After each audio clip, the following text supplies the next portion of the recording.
What up, folks? Welcome back to another episode of the Pop Culture Punks podcast, where we bring pop culture to the pit, or rather the Smash Bros. Arena. The final destination. The final destination.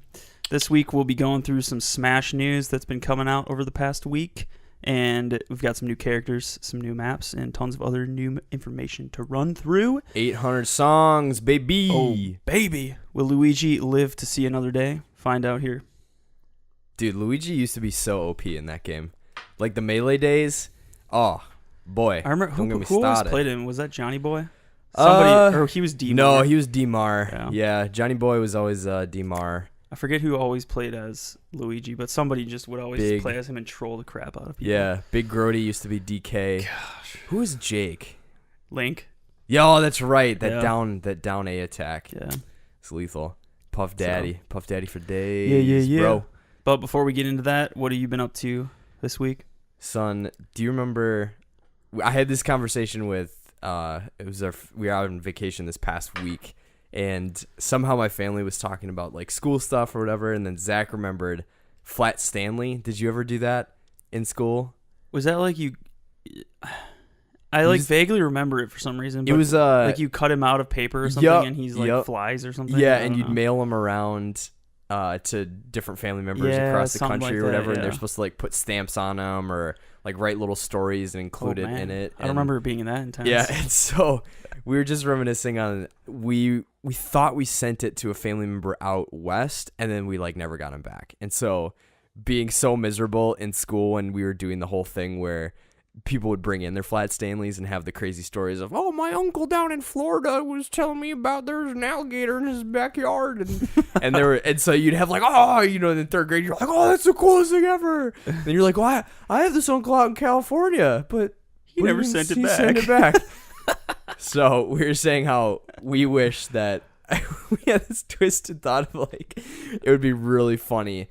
I would have way too much fun with that if someone ever. I mean, everything's digital now. That's not a commodity in a classroom anymore. I feel like to send this like paper kid around the U.S. But I thought it'd be hilarious if someone sent it to me. I like desperately wish that this happens at some point, someday. It's not going to, but I would receive the Flat Stanley, and instead of sending him back as a whole Flat Stanley with the story of where I live, I would send back like his hand, like his arm. If you want your Flat Stanley like, back, if you want to see Stanley back, I'm gonna need some ransom money. And then just like send like another picture of him, Mom, or just like a pitcher of water over him. It's like Stanley's gonna go for a swim out here in Madison. If we don't see that money, you know what I'm talking about. Like bribing a third grader, right? They're gonna kill Stanley. so we were just cracking up about like holding this paper flat. What if like the kid didn't understand what you were talking about, so they like just thought it was like, oh, this is cool. They bring it to the class and like show the teacher like my person. So my uncle in from Madison, he just sent Flat Stanley's arm with a request for $50. What? I think we need to call somebody. Get Liam Neeson on the line. Yeah, get Liam Neeson up in here. Oh, I don't know who you are or what you've done, but if you don't give me back my Flat Stanley, I will find you and I will kill you. He's a paper kid. Like, relax. Jeez, right, I'll send him back. Yeah, I'll send him back, Liam. Relax. Goodness sakes. So that's great. It's never gonna happen. I wonder what the digital version of Flat Stanley would be. Just an email. Digital Stanley. Flat Stanley. Internet Stanley. Email Eli. Sure. We'll go with that. Email Elias. Send an email. Send an email. Get an email back. Send an email to the Pop Culture Punks. I mean, it's a good way of popculturepunks@gmail.com. Forgot to add with that your part email Eli. That'd be funny. Dude, if someone sends me an email Eli, I'll send it back. In pieces. Just a little gif of his arm. Be a good way of teaching kids how to use email, It's true. how to talk to strangers That's using email. what the point was to teach them how to write letters. Because we all know that everyone does that nowadays. Lasted real long. Oh, you betcha. But so is the way of technology. Yeah. That's how it goes. All right, so discussions on Flat Stanley. I've got about like 85 pages into William Gibson's book Neuromancer. I think I need to read a little more. It's only like 260 pages, but I'm 80 pages in and I have no idea what the frick is going on. And it's really frustrating. So, like narratively or it's really cool because I feel like this world could be so super awesome, and there's a lot of stuff I really liked, like just the characters. You definitely get that cyberpunk edginess. There's a lot of talk of, just everyone just kind of runs and guns, drug dealing, and all this illegal weapons activity is very common, and it seems that way. And the character that you're following is in that world, and so it has that cyberpunk vibe, and I love it.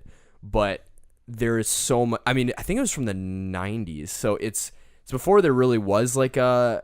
I feel like we're almost in this weird spot now where we can. Of cyberpunk, I think. And so as a result, there's a lot of things that he talks about or discusses that I just I think are cool. But with his writing style, he just kind of says them, and as a result, you don't really know what certain things are, or like how to picture it. 84. It came out in 84. 84? Okay. Because I thought it was pretty early. And so I really like it to an extent, but I'm so confused. Like, all of a sudden there's this plot going on right now where there's like this guy who says he's this isn't actually this. And so now they're like running this thing with like this like AI or something, but you don't like really know it's an AI because it's like the term that it's given is given like a weird name. And there's all this like Japanese lingo that's coming in where there's all of a sudden it's like almost like a it doesn't have the exact same meaning, so it's like, oh, like we're talking to this Hosaka or something, and I'm like, what the heck is that? Like I don't know what that is. And I've noticed because I've tried reading a couple books from like the early times of science fiction and stuff, like Dune. I read Hyperion, like a couple of those books, sure. And they use so many terms where you're just like, what in the frick are you talking about? And like based on context, you can kind of like picture what they're trying to talk about, but like they just had no words for any of it. And it's like now you can look back and be like, oh, he's referring to something that's kind of like a cell phone, but we wouldn't know when that. Yeah, exactly. And it's like weird words and stuff. Is that kind of what you're? Yeah, I think because I had to kind of navigate that when I was writing my thing for my English thesis, where I had placed it in the future, and so there were things that I had in play that were like future.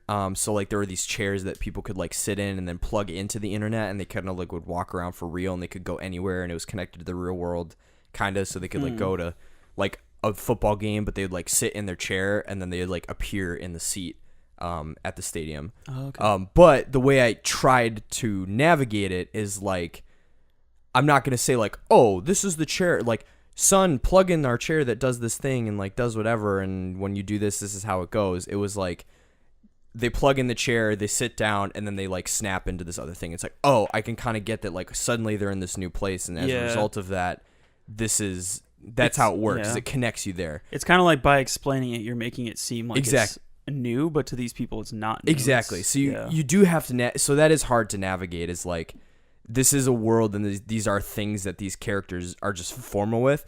But I feel like how Gibson is at least right now, it feels like I can't even contextualize what you're talking about. Like it's so abstract that I can't ground it in like, oh, he's talking about like he describes like a weapon that this guy has, and that actually made sense because he kind of says like it's like for brute force, but it also like shoots out these things, and I can kind of at least picture something.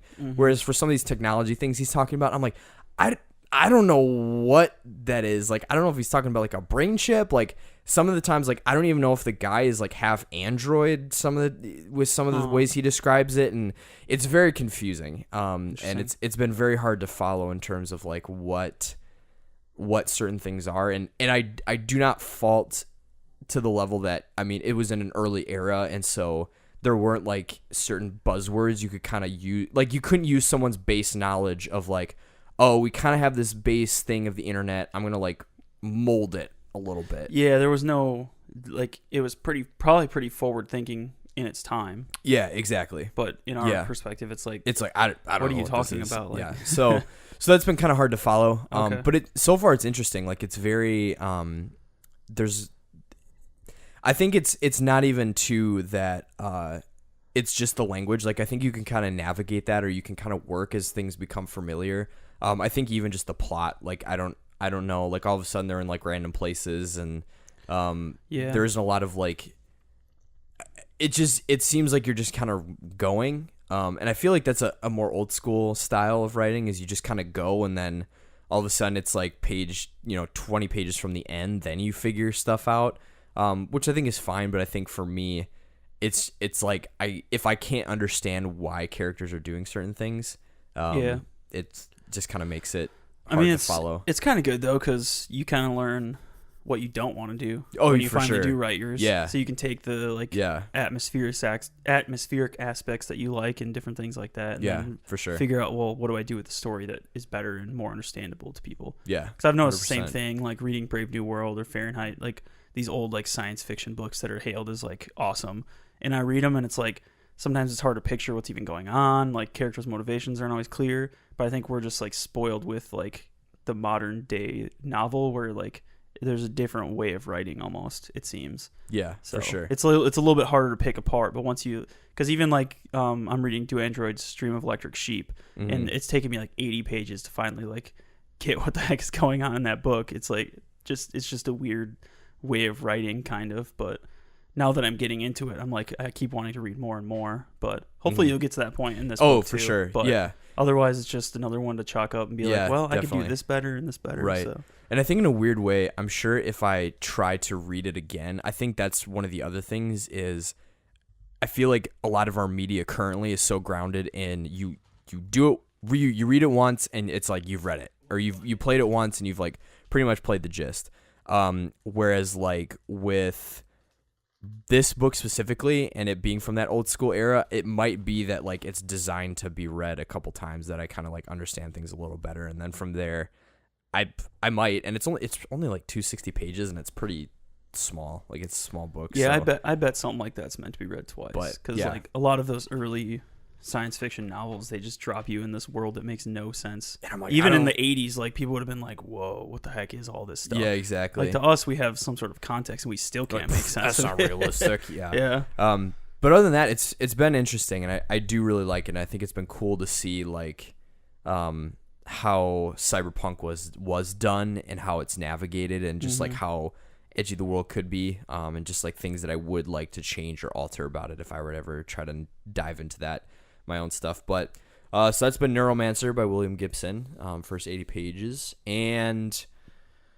I went just bananas and pokies this week. Lots of thoughts. So I think we said like a year ago that we were gonna do an Ultra Sun review with Matt. Yeah, because we did that one episode, the goofy one. Yeah. And so we're coming. So this is my review. So we're coming full circle. It took a while. I genuinely like it more than Moon. I think it did adapt things. I haven't gotten to the end game, which the whole Team Rainbow, or is that what it's called, or like Rainbow Castle, or something? Rainbow Rocket. I'm really excited for that, and especially from what I've been reading, in terms of like leveling up and stuff, the end game has actually been specifically designed with, there's like a thing you can do with Chansey farming, essentially, where how they call for help, and they have that whole mechanic where you basically can go to this area where like all the Chanseys are like level 55 or something crazy like that. They already give you a stupid amount of EXP. You have the lucky egg at that point, and you can basically farm adrenaline orbs where they like keep calling on other Chanseys to come in. Them to call for help, basically. And so I saw one guy who was seeing it just to see like he had gotten a Rowlet from another region, which like that apparently like doubles your EXP that you get every round or something like that. And granted, that's a specific every case. Time, if you get a Pokemon that's traded, it gets bonus experience every time it levels up. Yeah. So he did it with a Rowlet, at level 1, and in one Chansey battle, granted it was also from another region, so there was that extra buff, but like from another region battle, I think it went up to level 40 in one fight. So I was like, oh, like cool. So if there's a bunch of guys that, you know, so like I might go get a Salamancer. I might, I had a kind of crappy Tyranitar once I finished out the Elite Four. So I might do a breeding, get one from level 1. I have a whole bunch of other ones like a Mimikyu and like, I just got. I feel like your Pokemon are going to be, stuff. because I think Chanseys give you a lot of like health IVs or whatever when you beat them. So your Pokemon are going to have like a really high health. Yeah, it's going to be ridiculous. That's dope. Yeah. So I'm actually genuinely excited to like kind of go back now with that, because it's been my biggest gripe with Pokemon games, and I think X and Y actually did a pretty good job with that, and I know Black and White actually had something like that too, where you could X and Y, you could go to like the diners and they'd have like different levels and you could fight there. And then Black and White kind of had a similar thing with the Chanseys, but with Audino. Yeah. Was that Pokemon? Yep. I did that for my Hydreigon, I think. Yeah. And so for me, like, I love that those things are in the game because it incentivized me to get to that point. So then it's like, okay, now I can make for the end game this like ballin' team, or if I want to actually go hard and take on the Elite Four again and actually like try and beat them the second round, I can like, you know, plug in an hour just grinding and wait. So when you got to the league the first time, you were saying before we started that you like your levels weren't. Yeah, so there's a couple of things that coming away from this game that I was very infuriated with, but also liked more. So I'll start with the good stuff. I actually do like How as a rival better in this game. I think. Yeah, I still think he's kind of annoying though. See, I think that was the thing is he was annoying, but I think like for some reason, like I don't know if it was just because I'd been playing the game so long that I actually was like paying attention to stuff, but I think how they built the end game with, or as the game is closing out with like having to fight Necrozma and kind of the end of the world stuff that's creeping in.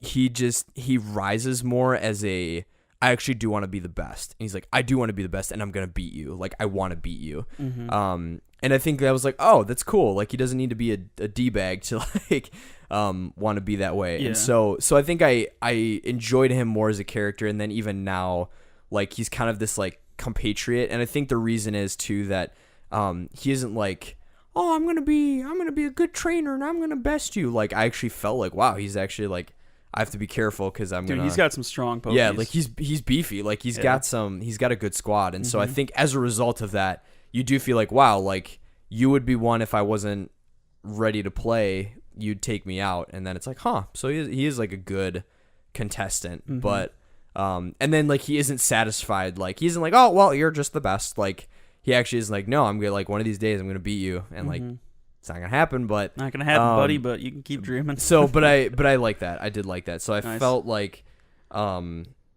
he actually did like grow and have more depth as a character. And then I talked a little bit with you as we were setting up, like, the Necrozma arc of like everything kind of going to crap had a very Emerald, Ruby, Sapphire vibe, which I love. Like, I think that's why those games are some of my favorite, is just that there's that feeling with the Team Magma, Team Aqua stuff where you're like, wow, like these people really are out to end the world. Like, this could happen and I actually do need to stop it, or I need to catch this Pokemon to keep everything from falling apart. And so I think they kind of channeled that vibe in this one with like the team from that like Megapolis, like distant future world or whatever. Oh yeah, what like is that Team called? Something. Yeah, I can't. It was like those two people that keep like popping robots, up. like, Yeah, they're very like beep, beep, beep, beep. Yeah. So those people.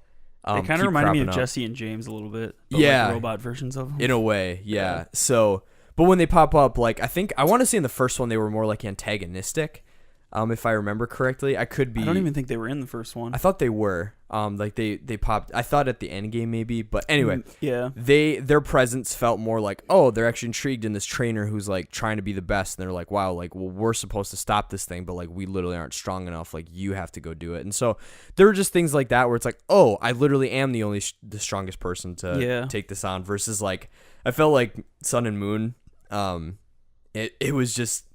It was like, oh, there's this legendary, go go get it. Or I think I liked how they handled Lily's mom like going into the wormhole better versus like in the other one, her like fusing with that thing and fighting that. Like that felt corny. Like that was just kind of that like was weird.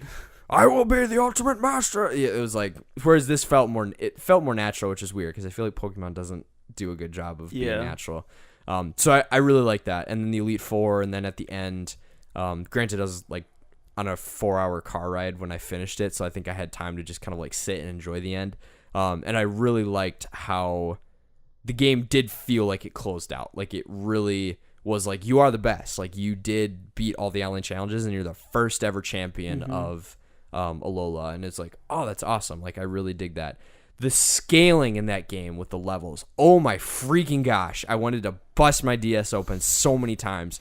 I was getting so mad. I'm curious who's on your team. Because who did I have? I have a very vivid memory of just stomping the entire Elite Four. Oh, like, I just walked right through them. Yeah, basically. I basically had the same thing. Like I had basically 1 or 2 type OPs for the Elite Four, and like they, in comparison to all the stuff leading up to that, cakewalk. Like it was, the Elite Four was the easiest thing. Like the Elite Four was fine. I think it was also by that time I had fought so many other things that like I actually was over leveled a little bit, or like I was right at the same level. So I wasn't necessarily able to one shot when I had a tight matchup, or like when I was better. But in general, I did fine. Like it was easy. Like my team would get knocked out, or I'd lose people in the party, but it's like, this guy's gonna wipe them, and so like, there was never a concern or a worry. But the last couple challenges and stuff, it just was like, how are these guys? Like there were guys I was fighting that all of a sudden it's like, how is this killing me this fast? And it wasn't like a type, like, well, I'm a dragon type, and you're using fairy type. Like, how am I dying? It was like, this dude is like 5 levels under me, and he just one-shotted me with this like random move that isn't even super effective. Like, what the heck? Is this like the place leading up to the Elite Four? It wasn't even that. It was like some of the last challenges, like that one challenge artist girl who like has you get the petals. So when you have to refight the captains, that was easy. But then like the it was like a Hibben bee something bee, like bug type Pokemon. So and one of my strongest dudes is a Quilava who was at, or Typhlosion, who was at like probably the strongest guy in my team, and he was like 5-6 levels over. I couldn't do anything. Like that Hibben bee was like one-shotting me. Who? Something Hibben bee, or I don't know. What type? It's like what bug, kind of Pokemon? I think. What does he look like? It's like a little bug just flying. Hippin bee, I think. We're bee, will bee drill, hippa bee. Doesn't matter. It's a bug type. My Typhlosion was fire type, 5-6 levels above him. He wasn't like a rock type bug or something. I don't think so. And so I couldn't. I was getting KO'd one hit, and so I could not understand it. And then and then the Necrozma fight to me was absolutely ridiculous. Like I was reading online. I remember that. Yeah, that was trash. I was reading online that people were like, okay, if you really want to get this over with quick, like you just need to do this toxic and just stall them out. That's what I did. Yeah, like I got spanked. So this is the thing. So I have a team that is like matched in level to him, that I should be able to hold my own and at least like make it an interesting fight. This clown KOs my whole team in one shot and just going through. And I was like, this is so stupid. Like, I am not spending another 2 hours leveling up to like level 70 just to fight this stupid thing. So I go online and I was reading like, okay, you can either do like toxic or you can do this other thing. I got lucky. And I sent... Oh. Do you remember that? It was this one? Yes, that clown. Oh, dude, that ticked me off. It was so stupid. I remember I ended up doing the toxic thing, and it worked. It was ludicrous. Yeah. It was absolutely ludicrous. I think I literally had to like go catch something, level it up, teach it toxic, just so I could use it in that battle. I was so ticked off. It was absolute lunacy. Yeah, I remember that now, because I remember it was like they were like level 80 or something, and I'm like level 60. I'm like, what the heck? Yeah, and you're like, this is stupid. Like, how am I supposed to? And then it's like you can't even get a hit off. And I was so irritated. No, I now that you're saying that, like the league for me was easy, but now that you're saying this, that was trash. So the Ultra Necrozma or whatever the frick he was, and then the stuff leading up to it just felt just obnoxious. Yep. Like it, for whatever reason, the the scaling went from like, okay, I'm pretty high over leveled for a lot of these guys, or like, oh, I have a bad type matchup, I need to catch someone and then like fight and just have like a better team. Like there was a couple times that happened, but it was like clearly, okay, like it's a typing issue. Like I just don't have a Pokemon strong enough to handle this type. This was straight up just like, you're not super effective against me. You like, need to get, it's like you straight up need to get lucky. And I was so irritated of like, this game has been solid until this point where all of a sudden it's like all my guys are level 35, and then all of a sudden every trainer and every captain I'm fighting is like 50. Like, what the heck? Yeah. And then on top of it, it's like, oh yeah, let's like give them ultra powers or whatever for this fight. And then you're like, yeah, his ultra defense and his special attack and his special defense and this, and he has a fast speed. So it's like, this is bullcrap. This is absolute bullcrap. So this is what drove me the most nuts. I kid you not, this is what happened. So I read a tutorial we could also do something with Zoroark because he's dark, and one of the moves that he can spam isn't effect, like doesn't deal any damage to him. And so I somehow got lucky, and it was one of the ones where he kept spamming that same move, so he wasn't dealing damage to me. I kid you not, my Zoroark was 30 levels under this clown, and I killed him in 2 hits. Like 2 hits. I couldn't get my whole team of level 60s and stuff to deal what move one was hit it that Zoroark was using. Just like feint attack. It was like some chump dark move. Yeah, it was. And so like 2 hits. I did the toxic thing. I taught him toxic. Did the toxic thing. I was like, great, landed. We can ride this out. So I was like, just for kicks, I'm gonna use dark because he's not hitting me. Half his health gone in 1 shot. I was like, you're freaking kidding me. Same thing. Spam the same attack that doesn't have an effect. Didn't Tyranitar? You said you had a Tyranitar, or was he was busting my chops with him? I had a Pupitar at that point where he was at because I was gonna say a Tyranitar with like crunch or something. Yeah, but that was the thing is like I was like, all right, I have like 3 darks, like I should be fine. Nope. Pupitar's got trash stats, I think. 1 hit, yeah. Not until he evolves. Yeah, yeah, he has horrid stats. Mm-hmm. But yeah, it was just like, are you kidding me? This is ridiculous. And so, I remember that now. But now that I'm in the end and I have like access to the Chansey thing, I'm like, I'm gonna smoke everybody because I can just level up to, you know. So I wish like, and this is so jumping into what I hope they do with the game coming out next year.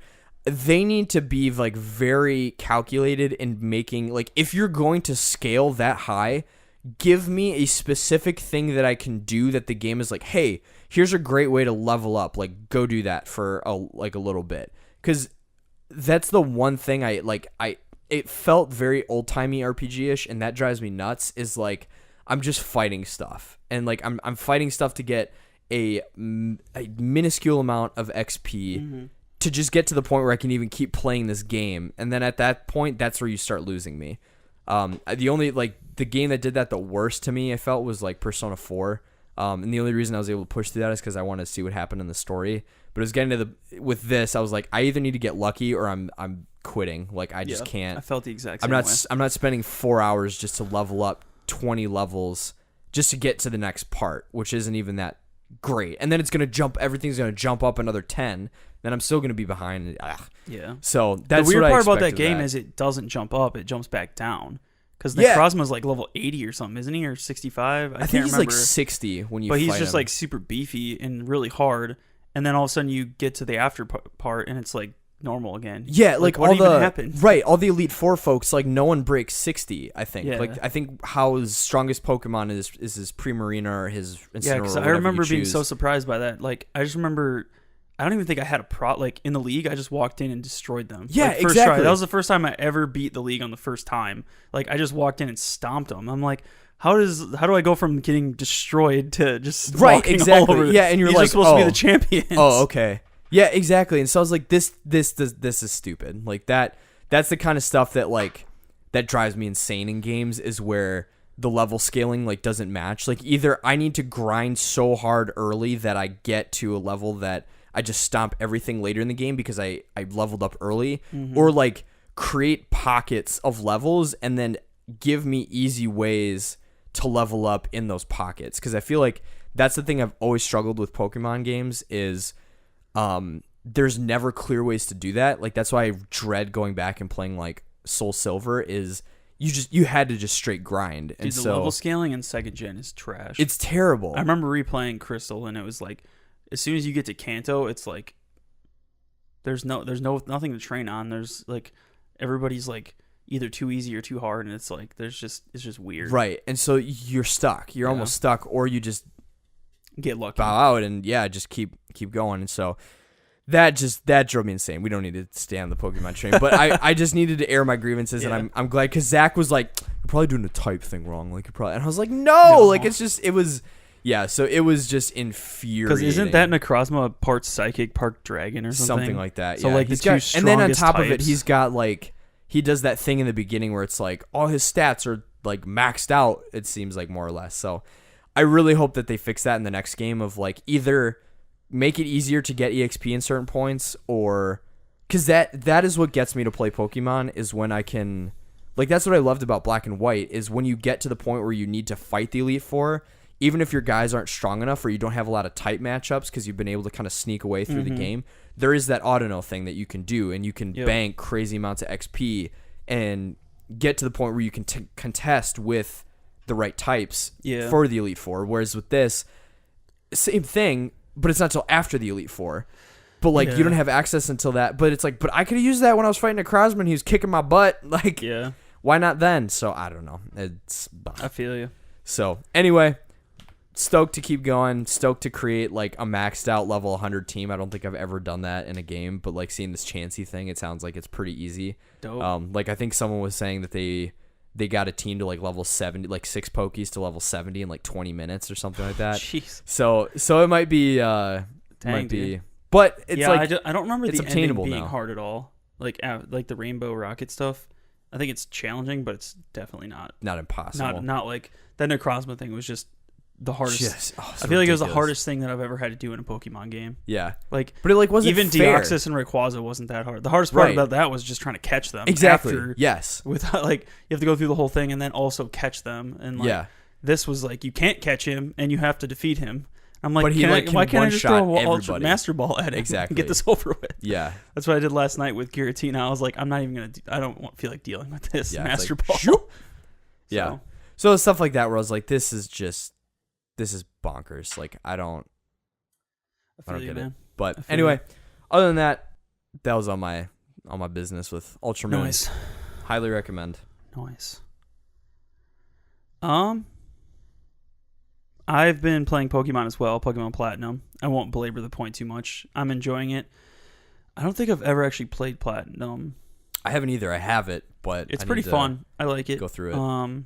I just got to the point where I have to catch the legendary, which I did. I put him to sleep, got his health all the way down, and Ultra Balls, he would still break out after one. And I was like, screw this, I'm not wasting my time. I just threw the Master Ball. At this point in my life, I'm like, I have no sense of accomplishment from catching legendaries with Ultra Balls anymore. Right. Yeah. So I just like tossed it because I'm like, all right, let's advance the story. So I just caught Giratina and I'm going to the 8th gym. So because can you catch Arceus in the straight Platinum game, or was he there was an Arceus event in all 3 games, and they never released it. But if you use an action replay, you can unlock it and get the Azure Flute. And then if you play the flute on top of Mount Coronet or whatever, it builds a staircase up, and you can walk up the staircase and battle Arceus. Got it. Because I definitely did that back in the day. I think I still have my action replay too, so I might try and do that at the end just to see if I can do it, because that was fun. And you can also hack in and get the Darkrai event where you like have a nightmare and it takes you to this weird island.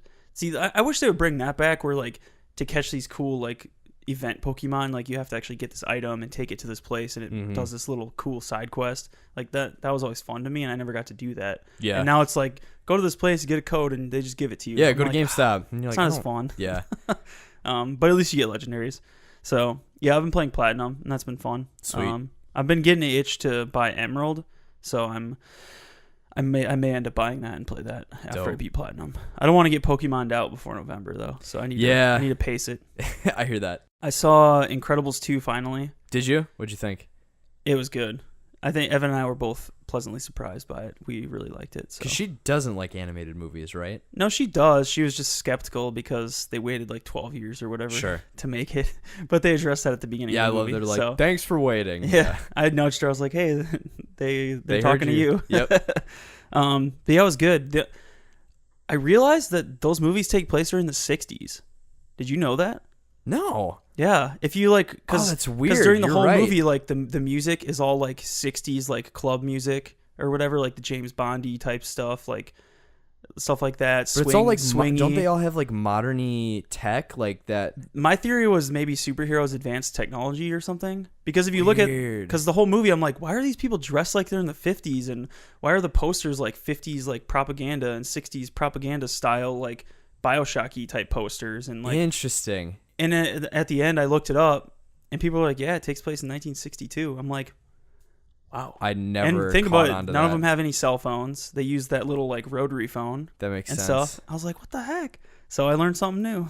That's wild. I Yeah. never connected that. Yeah, Though. it blew my mind. I think it's like, it's weird because when you think of the villain, it's such a technology based thing, and it's interesting Yeah. because if you take her message into what time frame it is, it's like It made sense in You're the modern era. exactly, but it doesn't necessarily in that. So that's weird. That'd be a fun analysis to do Yeah. of like So I was kind of what's surprised. the implication of that. Because even like that house they're in, like the refrigerator, I was like, why does the refrigerator looks like it's in the 60s? But then there's like all this But stuff then there's like you moving can and move the futuristic. floors and there's water. You know? Right. So it's very interesting. Yeah. So Huh. I'm wondering if the existence of superheroes like accelerated technology for Or some there's reason. like some people that they're just that smart that they like Yeah, maybe. can do some of that stuff. Because you think like Syndrome from the first movie, that was his whole thing, is he could make stuff that was that technologically advanced, but then the majority of other stuff like wasn't. So which would Yeah. make him interesting as a super. Oof, that'd be a fun Yeah. discussion. So we'll have to do a Pixar or Yeah, Incredibles one. definitely. But yeah, it was a good movie. We both liked it a lot. So I feel like it's better than the first one. I would agree. But I think I need to rewatch the first one and then rewatch this one again, and kind of like a double feature almost.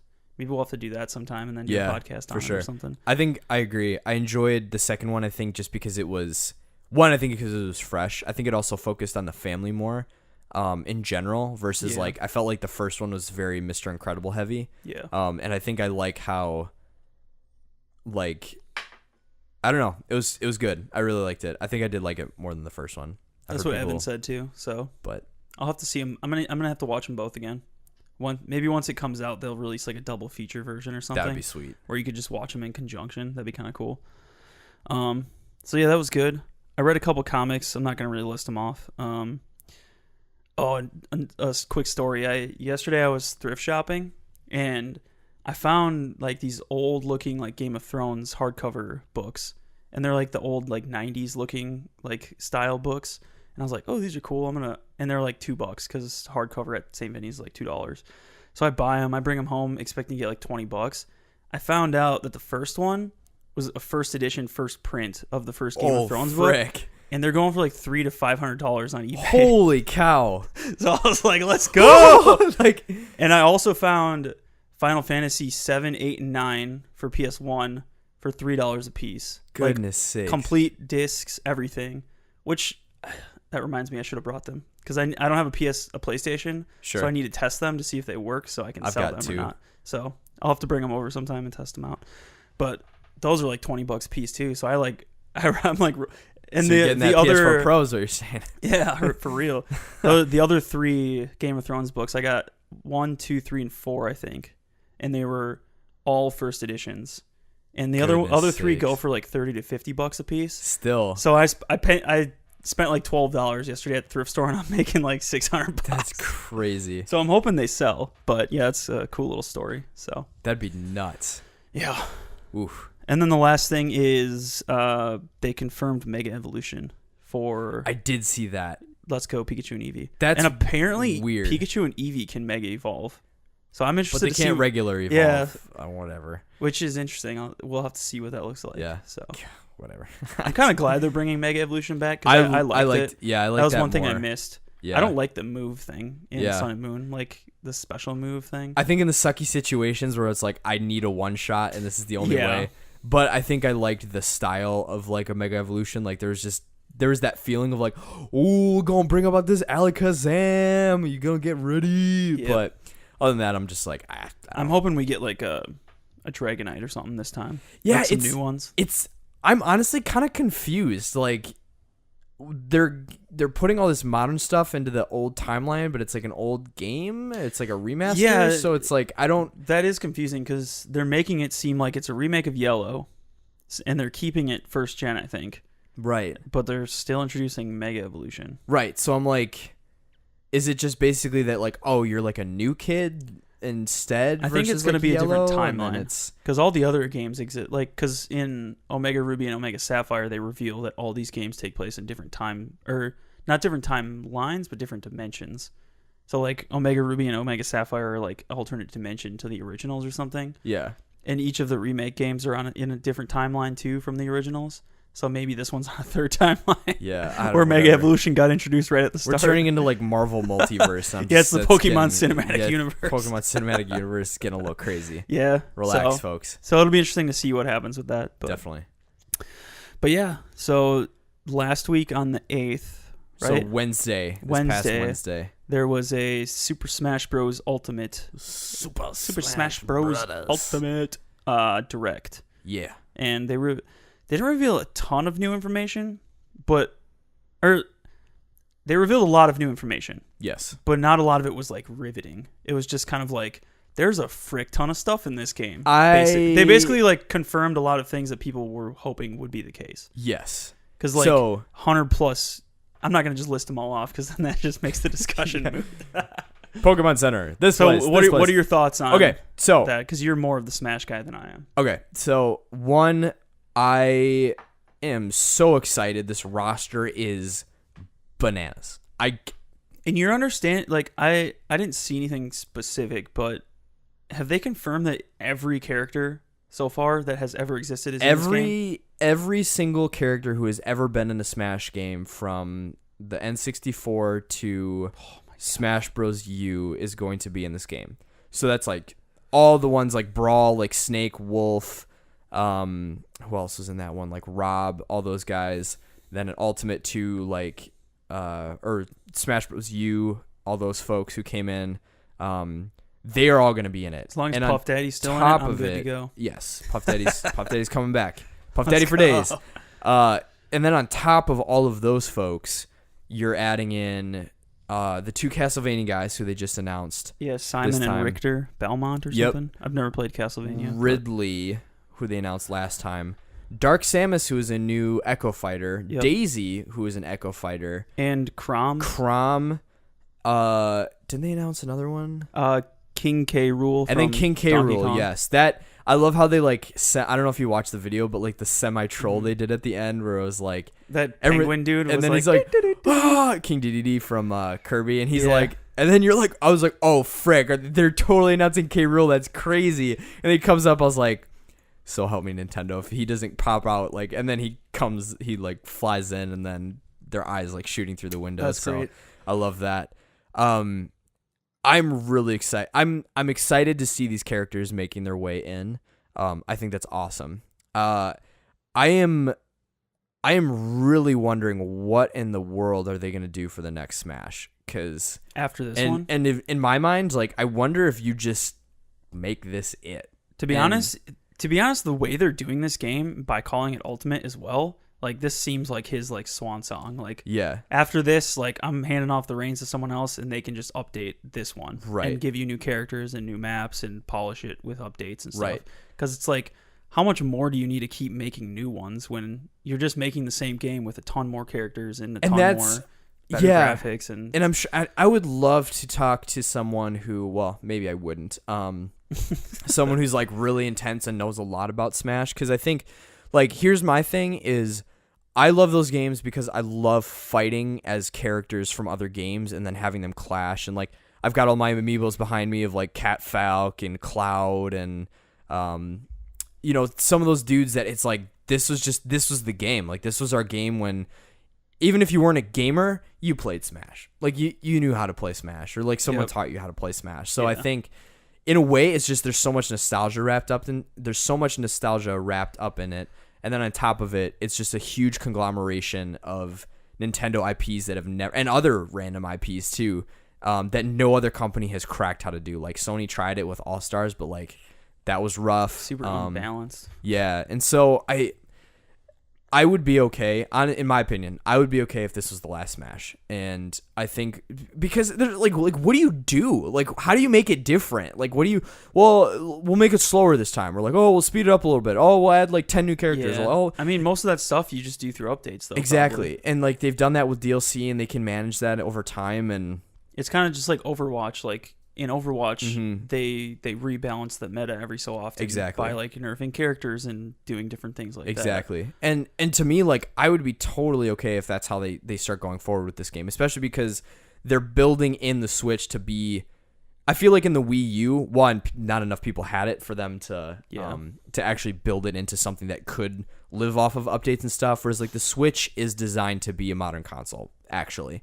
Yeah. And as a result, I do think it would benefit greatly from having that style of development where you, exactly like you said, you just change the meta a little bit. New character comes in. There's some rebalancing. Characters get buffed a little bit. Like just do that over time. Like I don't need like 20 new maps. I don't need 800 songs. It's crazy. And then on top of it, all the maps that they're bringing back, like the ones that they've remastered and stuff. Yeah, they said there was like 103 stages or 300 plus with the Battlefield and Mega forms and stuff. So there's like different stages, like over 100 stages, and each of those stages has different forms that you can do. Like that's insane. And they even said like some of the older ones, like they didn't want to polish them too much, so they still had like that nostalgic feel. Yep. So like some of the 64 ones still have that like gritty 64 look, which is gonna be cool. Definitely. So yeah, so I mean like it's crazy how much stuff is in this game. Like it's literally insanity. But I also know that Sakurai, I think, is the head guy. Like he's said numerous times with all the games that it just takes everything out of him. I mean, for the past like 3, he said this is his last one. So yeah, so this might actually be his last one. I He's really like, genuinely right, hope that he does just kind of call it, because I feel like this is like it's ultimate. It's Smash Ultimate. It's the ultimate version of this game, and like for people to be clamoring and crying for more, like enough. Like you just. What do you want? Like, how do you... it's getting to a point where, like, there are certain Nintendo games that, like, they are narratives. Like, you can make infinite numbers of Metroids or Marios or Donkey Kongs or Star Fox or, like, those... or Zeldas. Like, you can do that because... and you can keep making those because they're narrative and they can change. And you can change the overworld. And they've done that with tons of them. Like... Majora's Mask is so different from Breath of the Wild, which is so different from Ocarina of Time and like Oracle of Seasons and like the OG ones and like Spirit Tracks on the DS and stuff like that. Like you can play with that. But with something like a fighting game like this, it's you're seeing what's happening though with games like Street Fighter and Tekken, and like they're just I don't think they're having the splash that they did back in the day. And I think specifically because like, what do you do? Like, maybe you add some new characters and you update the graphics a little bit, but like, I don't know. I think it's totally fine if this is the last one, at least in my mind. I agree. So I mean, I've thought like they should stop making them for a while, but I've never been a huge fan, so I've never had my ear to the of like the ground of what is level. good. Yeah, definitely. But it seems like the things that people want, or the reason people want more. It's just because they want it on the newest console. Exactly. But like, the Switch is going to be around for probably at least 5 years, if not more, as like a main Nintendo thing. So maybe the next one comes out and they just move this one to the next console, upgrade the graphics through an update or something, and like polish it, but not build an entire new game from the ground up again. Right. Like, I don't know. And then Yeah. optimize it through updates and bring new characters in, hopefully free. Or even if you have to pay whatever, or like buy amiibos or whatever. So I don't know. I think it's possible that this is the last one, because the way they're marketing it, it seems like they're just like going out with a bang. Like, I don't know. So, and it's called Ultimate. Like, it's got every stage, every character. Well, and they're announcing. I like laughed, and I was curious because I only saw the second half of it. So you said you watched the whole thing. Yeah. At E3, Sakurai literally said, he's like, well, we're not adding a ton of characters, so like, please don't be upset if there's not a bunch of new characters in it. And then in this one, they literally announced 4 new people, right? Because Dark Samus, the 2 Castlevania dudes, and Chrom and King K. Rool and Chrom, no less. That's 5. Granted, yeah. I know they're Echo Fighters, so it's a little different, but to me, like, I'm totally fine with that. Like, I'm totally fine if I'm playing Shadow versus Sonic, or like, if they add Is Sonic I don't know, like, in this? yeah. Really? Has he always been in Smash? He's since Brawl Oh, on the Wii. wow. So That's cool. He's actually one of my preferred guys. I like going with because he's so Nice. quick. But yeah, so like you bring Shadow in to play as Sonic, or you bring in like Silver. Like there's a couple other characters that kind of have Sonic's build. Like you could make them Echo Fighters and just do those minor changes or whatever. Like my conspiracy theory, I'm crossing my fingers so tightly that this is the case. But they finally gave a release date for The World Ends With You, and it's coming in October. I'm really, really, really hoping that they put Neku, the main character, in Smash. Like people I on would Reddit die. were going nuts about that. I would go crazy if he did, simply because, in a weird way, The World Ends With You is the most random game to port to the Switch and make modern. Like it really is. Yeah. Like it makes no sense because it's old. It's from the DS days.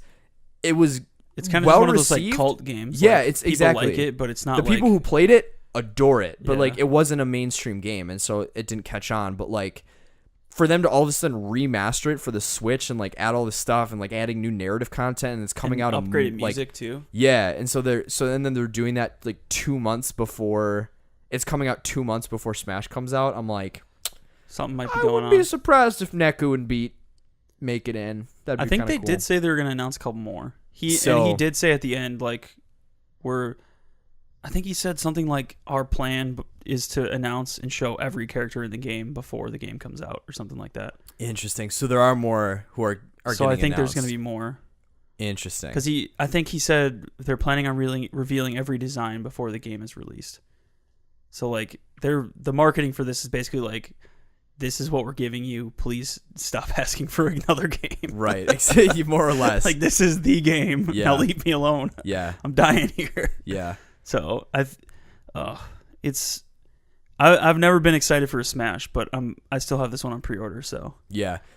I mean, the way they're building it, I think it's just going to be immeasurable amounts of fun. And I'm really excited to just like sit down and go crazy with it. Like, I already pre-ordered the Wii U adapter, or like the adapter. did you see for the they're GameCube and releasing stuff. like a package deal where you can get the game, a controller, and the adapter together in one box? I kind of had a feeling that they were going to do that, but before they had released it, I saw it. Popped it Yeah, in? because to me, like, you can never have enough GameCube controllers.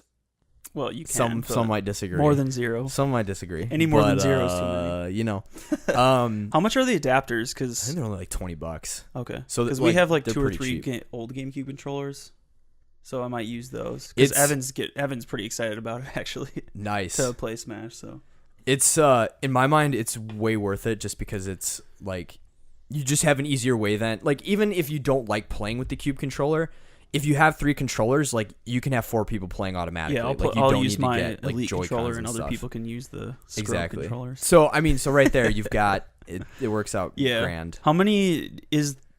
Because I think you can do up to 8 people, right? Mm-hmm. At least on one system. So you need 2 adapters then to get. I Full think you 8. can only run. Well, I know with the Wii U they had dual USB is how you had to plug it in, and there were only a handful. There was only like 2 spots you could use on the Wii U. But I think I don't know if they just moved it to 1 with the one for the Switch dock, but I'm not sure.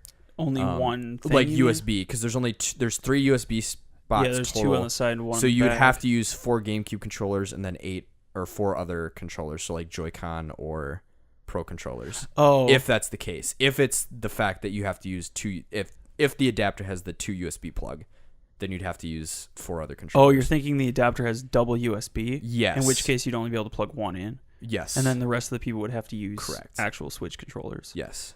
I think. I mean, I'm not I feel sure. like it's not that big a deal, but for people who do like the GameCube controller, then it would kind of suck. But Yeah. and I can't imagine playing Smash on a little Joy-Con, but maybe it's possible. So, sorry. I was reading through some text, and Colton was like, my cousin was like, yeah, I can play Overwatch tonight. I need that new Roadhog skin. So I'm like, attaboy. Let's go. Anyway, so no, but totally. There's part of me though that like I remember playing 8-player Smash when we first got it at the Pent, and we brought it over and we did it. Like it was almost too crazy. Like it's I just love playing chaos. as Charizard and throwing like 4 people off the map at once. Yeah. And you have like some people who are like, I kind of don't know what I'm doing, but this is really fun, haha, and they're just like getting stomped. Yep. And then you have the pros who are like just zipping around, and it's just crazy. I think that's the fun part about Smash is like I've never been good at it, but it's still fun just to like fly around and kick people and joke around and mess around. It is like a dual. the people who are like, it's a dual USB. It is a dual USB, so you can only be able to use one adapter. Dang. Yeah. How did they do 8 on the Wii U? Same way. Like you just had to use other controllers. Oh, okay. So because you could use like Wiimotes and stuff, and I had family who would use like Wiimotes and things like that.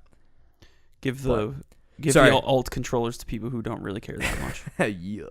Anyway, sorry I cut you off. So, no, totally. I think Smash is one of those games where actually really, it's not that hard to learn. It's really hard to master. Yeah. So like you can pretty quickly become really comfortable if you just learn like rolling and like B moves versus like smash attacks and like how to position yourself on the map and stuff like that. Like it's pretty easy to kind of pick up on those things, but it's really hard to like master like how to do like Zach with Ness. Like he's just grody. Like he just sickens me how good he is with Ness. But then I've had matches where like I'll beat Ike and he like can't touch me. But then there's other matches where he'll kind of catch on to some of my strats and put me to shame. But dude, I'm so excited for this game. It's gonna be a fun one. We're definitely gonna have like, the thing I'm contemplating is like, do we all buy it? Oh, like, 100%. Because I'm not gonna play it by myself probably, just because I mean, they did announce there's a single player mode where you can like practice, and it's called classic mode, I think. And there's like kind of like the GameCube one with like bosses and stuff where you like go through and it gets harder and harder and stuff. So I think reason maybe that'll be fun, but the reason I'm saying is for the same reason of like Mario Kart, I think, is like because now it's a portable and a dock.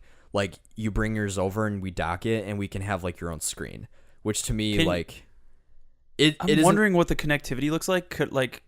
Could I use my Switch console as like the Wii U pad and like that's my controller? That's a good question. I don't know. Like maybe that'd be kind of fun. Like I'm just playing on my could be. Like I have no idea. I don't know what kind of level of connectivity there will be. Yeah. Plus, there's a game mode that they haven't announced yet, so we don't even know what that is. Right. So maybe that's online, or maybe that's some sort of weird multiplayer thing, or so. But I don't know. Needless to say, I think it's worth picking up just because like once that game is out, it's gonna be gone. Like you're not gonna be able to find it anywhere. Yeah, and unless there's just with GCU stocking. Plus you get $10. So you get a $10 certificate. So yeah, so it's use in my mind it's to buy like Rage or something next year. Yeah, which that's a whole different podcast. I don't know if you saw I think they're discussing whether or not to bring Rage 2 to the Switch. Yeah, and Doom Eternal is confirmed for the coming. Switch. Yeah, dude, that did you see the gameplay? Holy frick, buckets, dude! Are we done with Smash? I think we're done with Smash. I'm pretty much. That game looks amazing. Can't wait for the characters. Yeah. I hope Neko and Beat from World Ends With You make it on, and maybe some other like more niche Nintendo characters. That'd be dope. On to Doom Eternal. Nuts, man. Yeah. That game looks. There's like a sword or something that they showed. Yes, like at the end. Energy sword. Dude, like, that last thing where the dude's walking out and you're like, okay, this is going to go down, and like has this. This Doom has swords now. Yeah. Oh my gosh, it's. Yeah, like because I think they had QuakeCon. This that's last week or this weekend or something. So they showed some Rage 2 stuff, which I wasn't like as on the train for that, but now I've been seeing some gameplay and it looks really fun actually. So I might have to buy that. But Doom just looks insane. I don't know what they're doing over there, but it's, oh my gosh, I was watching the gameplay and just like they have a grappling thing now, so like the dude's like flying and they have like a dash glide thing that you can get, and like I think it looked like they have almost like a decay mechanic too, so as you like hit enemies they kind of like fall apart a little bit, so you can kind of tell how damaged they damage are happening. Dude, yeah, man, that game I need to go back and play the first Doom. I've never played it. I need to play so much fun. It's so much fun.